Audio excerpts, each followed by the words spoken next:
تو مشرکین مکہ دوسری جگہ پر حضور علیہ الصلوۃ والسلام کو ڈراتے ہیں. اب میں سورہ زمر کی آیت نمبر 38 جو ہے یہ میں تلاوت کر رہا ہوں. اللہ تعالیٰ نے ارشاد فرمایا 37-38 الیس اللہ بکاف عبدا ویخوفونک بالذین من دونہ. سبحان اللہ. کیا خدا اپنے بندوں کو کافی نہیں ہے اور یہ تم کو ان لوگوں سے جو اس کے سوا ہیں یعنی غیر خدا سے ڈراتے ہیں اور جس کو وَيُخَوِّفُونَكَ بِالَّذِينَ مِن دُونِهِ یعنی ان کے جو معبود ہیں ان سے تم کو ڈراتے ہیں. اب کیوں وہ ڈراتے تھے؟ اگر ان کے ذہن میں، ان کے خیال میں، ان کے عقیدے اور ان کے نظریے میں ان کے معبود کچھ کر ہی نہیں سکتے تو وہ ڈرا کس سے رہے تھے؟ اس کا مطلب ہے کہ وہ ان کے اندر ذاتی قوت مانتے تھے، ذاتی تصرف مانتے تھے، اس لیے تو مصطفیٰ علیہ الصلوۃ والسلام کو وہ ڈرا رہے تھے. وَيُخَوِّفُونَكَ بِالَّذِينَ مِن دُونِهِ یہ ان کا اعتقاد تھا ان کے اوپر. اور اس کی تفسیر میں امام طبری نے اور تمام مفسرین نے جو لکھا ہے وہ یہ ہے، وہ کہتے ہیں کہ وَيُخَوِّفُونَ کا معنی کہ وہ حضور کو کہتے ہیں کہ وہ تم کو ڈراتے ہیں. وہ کہتے ہیں کہ المشرکون یا محمد صلی اللہ علیہ وسلم بالذین من دون اللہ من الاوثان. پہلی بات تو یہ ہے کہ وہ جن سے وہ ڈراتے تھے محمد صلی اللہ علیہ وسلم، جو ان کے معبود تھے وہ اوثان تھے، تو وہ یہ کہتے تھے کہ تصیبک بسو کہ یہ تمہیں کسی مصیبت میں گرفتار کر دیں گے اور تم ان کو جواب میں کہو اللہ کافی کا. اللہ فرماتا ہے اللہ تیرے لیے کافی ہے. الیس اللہ بکاف عبدا وہ تیرے لیے کافی ہے. یعنی مشرک ان کو ڈراتے تھے مصطفیٰ کو کہ یہ تمہیں کسی مصیبت میں مبتلا کر دیں گے، جیسے پچھلی آیت میں پڑھ آیا ہوں.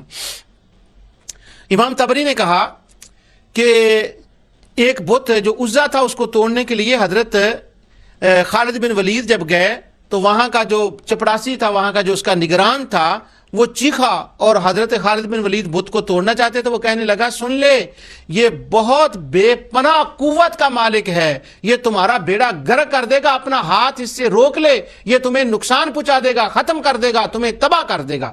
تو حضرت خالد بن ولید رضی اللہ تعالی عنہ کو تو مصطفیٰ نے بھیجا تھا توڑنے کے لیے، جیسے فاتح خیبر حضرت علی رضی اللہ تعالیٰ کو بھیجا تھا. اس دن اگرچہ بت کے اندر جن تھا، اس شیطان کی طاقت تھی، جن کی طاقت تھی، مگر آج مصطفیٰ نے بھیجا تھا. آج خالد بن ولید اپنی طاقت سے نہیں، مصطفیٰ کی طاقت سے اور خدا کی طاقت سے لڑ رہے تھے. انہوں نے بسم اللہ پڑھی اور اپنی تلوار کو اٹھایا، اس کے ریزے ریزے کر دیے اور جو جننی اندر سے نکلی اس کو بھی مار دیا. اس سے یہ بات ظاہر ہو گئی. علامہ طبری کہتے ہیں کہ وہ جو چیخا چلایا وہ اس لیے کہ وہ مانتا تھا کہ اس کے اندر قوت اور طاقت ہے، لہٰذا وہ قوت اور طاقت مانتے تھے. اب گلدستہ توحید کو دوبارہ پڑھیے. وہ کہتے ہیں لوگ شوشہ چھوڑتے ہیں، یہ شوشہ نہیں چھوڑتے، یہ قرآن اور سنت کے اندر اس کے سارے ثبوت ہیں کہ مشرکین اس طرح سے مانتے تھے. تو یہ اہل بدعت اور اہل شرک کی کسی کی تقسیم نہیں ہے اور نہ یہ ان کا خیال ہے کسی کا. وہ اہل بدعت اور شرک تو معلوم نہیں کون ہے، وہ تو کفار مشرکین ہیں. ہم جو کچھ مانتے ہیں تو وہ تو قرآن سے مانتے ہیں. اب یہ کافی چیزیں ہو گئی ہیں، اب آگے ٹائم بڑی تیزی سے گزر رہا ہے. اب اس کے بعد یہاں میں چھوڑ رہا ہوں وہ بات کا، لیکن میں دوبارہ چھوڑنا نہیں چاہتا. اس آیت کے اندر اللہ تعالیٰ فرماتا ہے کہ ان ارادنی اللہ بدر حل ہن کاشفات درہ او ارادنی برحمت حل ہن ممسکات رحمتی قل حسبی اللہ. اللہ تعالیٰ نے فرمایا کہ اے میرے حبیب ان سے کہو کہ اگر اللہ تعالیٰ مجھے میرے اوپر اپنی رحمت کے دروازے کھولنے چاہے یا وہ کوئی تکلیف دینا چاہے تو کیا حل ہننا یہ مجھے بچا لیں گی؟ کون؟ جن کو تم معبود مانتے ہو، معبودات مانتے ہو جن کو، کیا یہ تم وہ بچا لیں گی؟ اور اگر اللہ رحمت فرمانا چاہے تو کیا یہ روک لیں گے؟ تو قل حسبی اللہ، تم کہو کہ میرے لیے اللہ کافی ہے. اس آیت سے یہ بھی اندازہ ہوتا، پتہ چلتا ہے کہ مشرکین کے اکثر معبود جو تھے وہ معبودات تھیں. ان یدعون من دونہ الا اناسا، تو وہ اس لیے یہاں ہننا کا لفظ اللہ تعالیٰ نے فرمایا جو مؤنث کا لفظ ہے. اب ان کے بعد اس آیت کو سمجھنے میں اب آسانی ہو جائے گی کہ جو قرآن کی مختلف مقامات پر آئی ہے، لیکن 106 آیت میں سورہ یونس کی پڑھ رہا ہوں اس وقت. اللہ تعالیٰ فرماتا ہے وَلَا تَدْعُ مِن دُونِ اللَّهِ مَا لَا يَنفَعُكَ وَلَا يَضُرُّكَ، جن کو تم اللہ کے سوا پکارتے ہو یہ نہ تمہارا کوئی نفع دے سکتے ہیں نہ کوئی نقصان دے سکتے ہیں. اس آیت سے بھی یہ پتا چلتا ہے کہ وہ ان کو نفع نقصان کا مالک سمجھتے تھے. اگر وہ ان کو نفع نقصان کا مالک نہ سمجھتے ہوتے اور خدا سمجھ کر ان کو نہ پکارتے ہوتے تو اللہ تعالیٰ ان کا ایسا رد کیوں فرماتا کہ یہ تو نہ نفع کے مالک ہیں نہ نقصان کے مالک ہیں.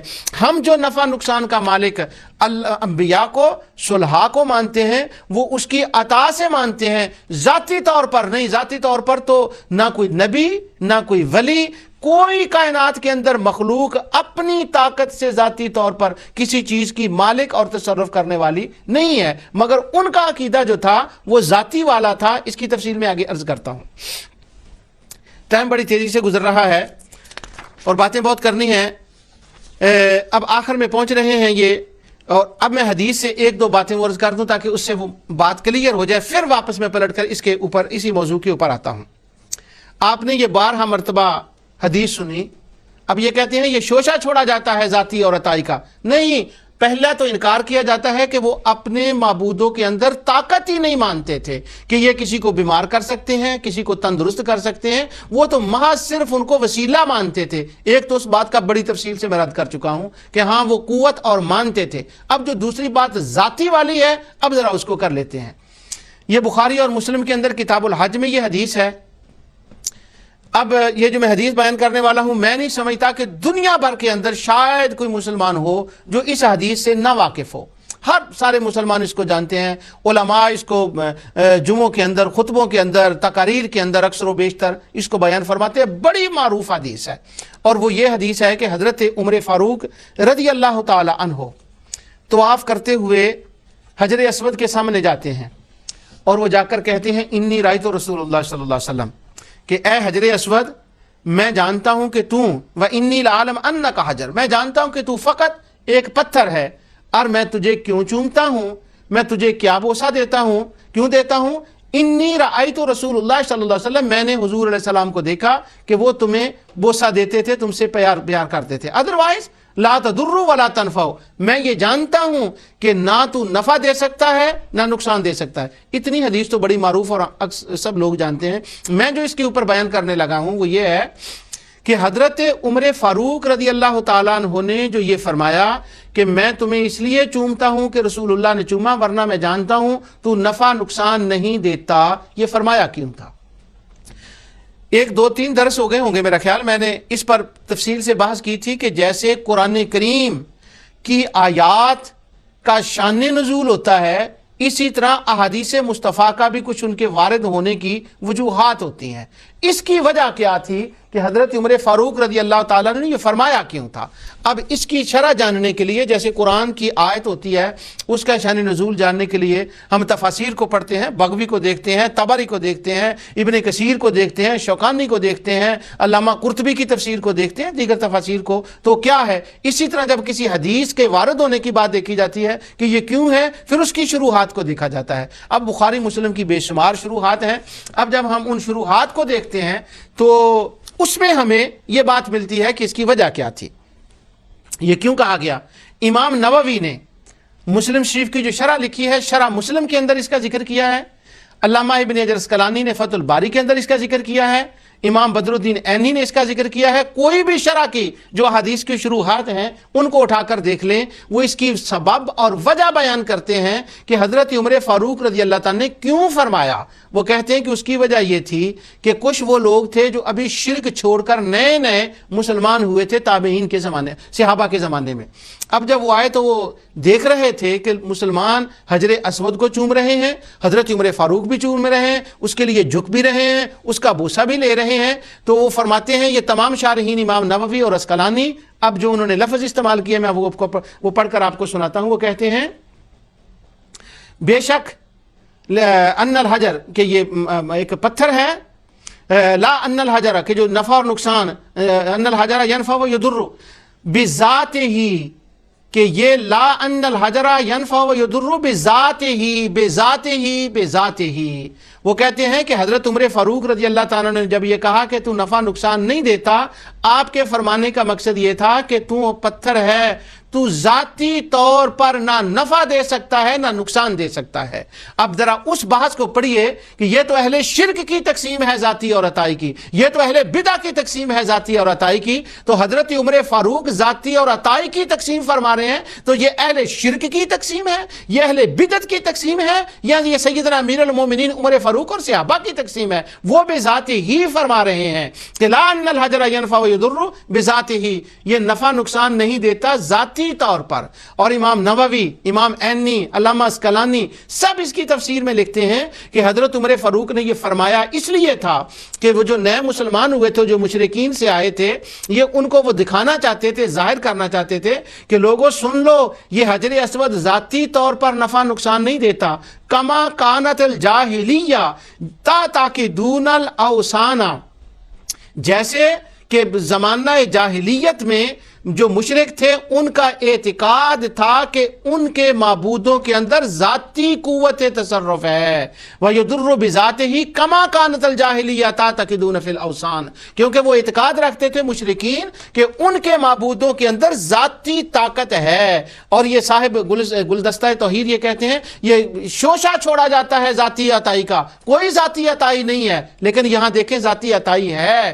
آپ اس حدیث کو بارہ سنتے ہیں اور پڑھتے بھی ہیں، لیکن اس کا دوسرا رخ بھی ذرا دیکھیں کہ عمر فاروق رضی اللہ تعالیٰ نے ان کے وہم کو جو مشرکین سے نئے نئے مسلمان آئے تھے ان کو دکھانے کے لیے کیا کہ لوگوں سن لو، ہاں حجر اسود نفع نقصان دے گا، اس کے اوپر تو بے شمار احادیث ہیں۔ اور علامہ حضرت امیر المومنین حضرت علی رضی اللہ تعالیٰ کا مکالمہ بھی ہے جو علامہ قسطلانی نے بھی نقل کیا، علامہ ابن حجر اسقلانی نے، علامہ عینی نے بھی، گو اس کی ایک راوی کے اوپر انہوں نے بحث بھی کی ہے، وہ ایک الگ مسئلہ ہے، اس کے اوپر بھی میں عرض کرتا ہوں، لیکن یہ مسئلہ اس کے اوپر تو کوئی بحث نہیں کی کہ ذاتی عطائی کی تو تقسیم ہے۔ اگر حجر اسود کے اوپر محدثین، اب میں دوسرا یہاں علامہ غلام رسول سعیدی دامت برکاتہم العالیہ، علامہ سعیدی صاحب جو ہمارے دور کے عظیم محقق اور ہیں، ان کی شرح مسلم سے میں آپ کو بتاتا ہوں، وہ لکھتے ہیں کہ لوگوں سنو، علامہ سعیدی نے فرمایا کہ ذاتی عطائی کی بحث کے حوالوں کے بہت ہے، پھر اس اسلوب پر وہ کہتے ہیں لا املک لنفسی، ذاتی طور پر میں نفع نقصان کی طاقت نہیں رکھتا، الا ماشاء اللہ، مگر عطائی، جیسے حجر اسود میں بذات کی قید ہے، اسی طرح انبیاء اولیاء کے نفع نقصان میں بذات کی قید ہے۔ اگر سیدنا عمر فاروق رضی اللہ تعالیٰ عنہ پتھر کے لیے بذات کی قید لگائیں تو شرک نہیں بنتا، اگر ہم ذاتی اور عطائی کی قید مصطفیٰ اور صالحین کے لیے لگائیں تو شرک کیسے بن جاتا ہے؟ یہ وہ عجیب نکتہ ہے جو علامہ سعیدی صاحب نے شرح صحیح مسلم کے اندر بیان فرمایا۔ اب لوگ کہتے ہیں ذاتی عطائی تو شرکیہ کا تقسیم ہے، اب بتائیں کہ یہ شرکیہ تقسیم بنتی ہے کہ انبیاء علیہ السلام اور صلحاء کو اللہ تعالیٰ نے یہ قوت عطا نہیں فرمائی؟ وہ تو پورا قرآن اس کا گواہ ہے، پوری احادیث اس کی گواہ ہیں۔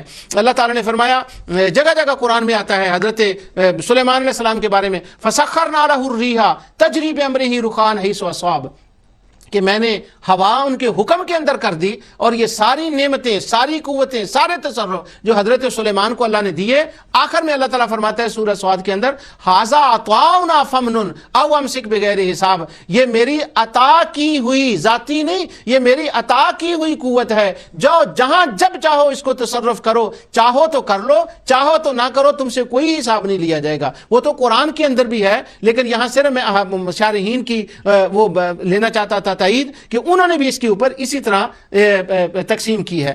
آگے علامہ سعیدی صاحب اس حدیث کی شرح میں لکھتے ہیں، وہ کہتے ہیں کہ لوگ کہتے ہیں حضور علیہ الصلوۃ والسلام نفع نقصان نہیں پہنچا سکتے، تو وہ کہتے ہیں کیا حضور علیہ الصلوۃ والسلام کا یہ نفع امت کو نہیں ملا کہ جب انہوں نے اللہ تعالیٰ کی راہ دکھائی اور حضور کی وجہ سے ہم جنت کے مستحق بن گئے، اس سے بڑا نفع اور کیا ہوگا؟ اور جن کو نقصان ملنا تھا، مشرکین کو، کفار کو جنہوں نے نہ مانا، ان کو انکار کی وجہ سے وہ نقصان ہو گیا، اس سے بڑا حضور سے نفع کیا ہو سکتا ہے؟ ارے کوئی جنت میں حضور کا نام لیے بغیر جا کر تو دکھائے کہ کیا یہ حضور کا نفع نہیں کہ حضور کے نام لینے کے بغیر کوئی جنت میں چلا جائے۔ آگے وہ لکھتے ہیں کہ اس کے اوپر میں نے تفصیلی بحث جو ہے وہ کر دی ہے اس کے تاریخ نجد و حجاز کے اندر۔ تو اب یہ ذاتی اور عطائی کی بحث آپ سمجھ گئے۔ دوسرا میں حوالہ آپ کے سامنے پڑھ دیتا ہوں، حافظ ابن تیمیہ نے فتاوی جلد اول کے اندر اور جلد اول اور جز دوم اور کتاب توحید ربوبیہ کے اندر صفحہ 233 کے اوپر لکھتے ہیں، وہ کہتے ہیں کہ ہر چیز کا اللہ تعالیٰ عالم ہے، اللہ تعالیٰ تنہا کائنات کو جاننے والا ہے۔ آگے وہ کہتے ہیں کہ جو سائبین، جو مشرکین تھے، ان کا یہ اعتقاد تھا کہ تنہا اللہ تعالیٰ عالم نہیں ہے، وہ ساری کائنات کو تنہا پیدا کرنے نہیں کر سکتا۔ تو اللہ نے ان کا رد فرمایا، بدیع السماوات والارض انا یکون لہ ولد ولم تکن لہ صاحبہ وخلق کل شیء وہو بکل شیء علیم۔ یہ سورہ انعام کی 102 آیت ہے۔ علامہ ابن تیمیہ کہتے ہیں یہ ان مشرکوں کا رد ہے، کن کا؟ جو ارواح اور ارواح کے پیچھے ستاروں کے قائل تھے، اور وہ کہتے تھے کہ ستاروں کے ساتھ ارواح لاہوت کی طرح متصل ہوئی ہیں، وہ ان کے ساتھ ملی ہوئی ہیں، اور وہ کہتے تھے کہ ان کے اندر علم بھی ہے اور قدرت بھی ہے، اور ذاتی طور پر علم و قدرت کے قائل تھے، اور وہ کہتے تھے یہ اللہ کی مدد کرتے ہیں، نعوذ باللہ۔ تو اس آیت کے اندر اللہ تعالیٰ نے ان مشرکین کا رد فرمایا ہے جو یہ کہتے تھے کہ اللہ ان کے اندر ذاتی کو تصرف ہے۔ تو آج کی اس پوری گفتگو کے اندر میں نے اللہ تعالیٰ کی توفیق سے حضرت نوح علیہ السلام، حضرت ہود، حضرت سیدنا ابراہیم علیہ السلام اور نبی اکرم نور مجسم صلی اللہ علیہ وسلم کے جو مشرکین نے ان سے کہا اور جن سے وہ ڈراتے تھے، اس بات کو بیان کیا ہے کہ ان کے اندر وہ قوت اور تصرف اور طاقت اور یہ ساری چیزیں مانتے تھے، وہ ان کو ڈراتے تھے۔ آج بھی جو بتوں کو پوجنے والے ہیں اور ان کے پاس جائیں تو وہ آج بھی ایسی سینکڑوں کہانیاں جو ہیں وہ آپ کو بتا دیں گے۔ اور حضرت عمر فاروق رضی اللہ تعالی عنہ کی حجر اسود کی نسبت سے وہ میں نے بات آپ کے سامنے بتا دی۔ یہاں میں نے اشارہ کیا تھا کہ حضرت علی اور حضرت سیدنا عمر فاروق رضی اللہ تعالیٰ کا یہاں ایک مکالمہ محدثین نقل کرتے ہیں۔ حافظ ابن عسقلانی کہتے ہیں کہ اس کا ایک راوی ضعیف ہے، لیکن اب ضعف کی بات میں بعد میں کرتا ہوں کہ حجر اسود نفع اور نقصان پہنچاتا ہے کہ نہیں۔ اس کی ساری یہ روایات خود محدثین نے ذکر کی کہ نبی اکرم نور مجسم صلی اللہ علیہ وسلم نے فرمایا کہ حجر اسود کی آنکھیں قیامت کے دن ہوں گی اور وہ آئے گا، اور جن جن لوگوں نے حجر اسود کو چوما ہے اور حجر اسود کا بوسہ لیا ہے یا اس کا استلام کیا ہے، اس کے قریب سے گزرے ہیں، وہ ان کی شفاعت کرے گا، ان کے آنے کی گواہی دے گا، اللہ کے حضور عرض کرے گا کہ یا اللہ یہ لوگ میرے پاس آئے تھے، اور اس کی شفاعت قبول کی جائے گی۔ اس حدیث سے جو ایک نقطہ نکلتا ہے، اس کا امام ترمذی نے ذکر کیا، وہ یہ ہے کہ حجر اسود ایک پتھر ہے، اور دیکھیں کہ ہر روز کتنے لوگ اس کے قریب سے گزرتے ہیں حجر اسود کے۔ اب عمرہ کرنے والے، وہاں کے لوکل رہنے والے، حج کے اوپر کب سے لوگ شروع ہوئے ہیں اور کتنے لوگ وہاں سے گزرے ہیں۔ اہل ایمان بھی گزرتے تھے، اور اس وقت ابتدا میں اب تو الحمدللہ صرف اہل ایمان ہی گزرتے ہیں، شان و ناظر کوئی منافق بن کر ان ممالک سے وہاں چلا جائے تو وہ ایک الگ بات ہے۔ منافق سے میری مراد یہ ہے کہ جو غیر مسلم ہیں وہاں کے حالات جاننے کے لیے وہ اوپر سے کلمہ پڑھ لیں اور کہیں کہ ہم جا کر دیکھیں وہ کیا ہوتا ہے، ادروائز منافقوں کا اس وقت زمانہ نہیں ہے اس اعتبار سے۔ لیکن حضور علیہ السلام کے زمانے میں صحابہ تابعین کے جب اسلام کا غلبہ تھا تو منافقین بھی وہاں سے گزرتے تھے، اور وہ بھی اس کو چومتے تھے، ان کو اس سے پیار کرتے تھے۔ اب جو کافر تھے وہ بھی اس کے پاس سے گزرتے تھے، اہل ایمان بھی گزرتے ہیں، آج بھی اہل ایمان اور قیامت تک گزریں گے۔